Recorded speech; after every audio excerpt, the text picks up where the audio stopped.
Donald Trump has waded back into the controversy over his comments over Sweden, claiming that its policy of accepting large numbers of migrants is not working. Mr. Trump sparked outcry and confusion over the weekend when he held at a rally in Melbourne, Florida, and spoke darkly of things that had allegedly happened last night in Sweden. As people from Stockholm to Linköping scratched their heads as to what he was referring to, the U.S. president then admitted he was talking about a widely debunked Fox News report he had seen on television the night before. On Monday, Mr. Trump tweeted, "Give the public a break, the fake news media is trying to say that large-scale immigration in Sweden is working out just beautifully. Not. Give the public a break, the fake news media is trying to say that large-scale immigration in Sweden is working out just beautifully. Not." Donald J. Trump, at Real Donald Trump, February 20, 2017. Mr. Trump said he had received his information from a segment on a Fox News broadcast on Friday night by Tucker Carlson.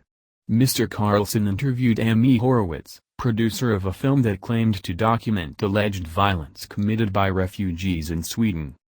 News of Mr. Horowitz's documentary made headlines last year when he told conservative outlets such as Breitbart News that there were Muslim no-go zones in Europe.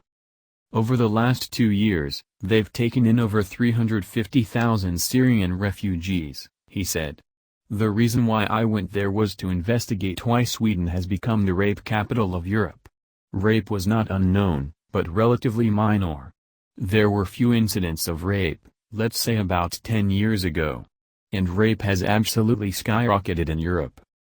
The New York Times said that Swedish officials had said that their statistics did not justify the kind of assertions made by Mr. Horowitz, and that the country had a high number of sexual assault reports, relative to other European countries, because more victims come forward, not because there was more violence.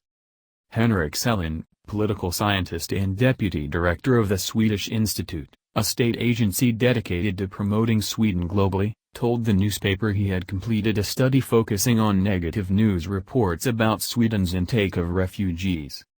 He said there were many exaggerations and distortions, including reports falsely claiming that Sharia law was predominant in parts of the country.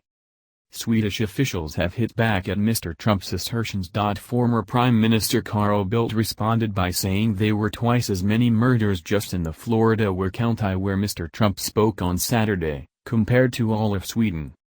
Last year there were 50% more murders only in Orlando, Orange and Florida, where Trump spoke the other day, than in all of Sweden. Bad, he said.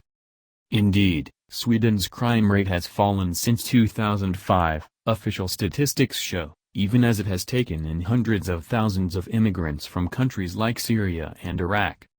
Sweden's embassy in the United States repeated Mr. Trump's tweet about having seen the Fox report, and added, "We look forward to informing the U.S. administration about Swedish immigration and integration policies."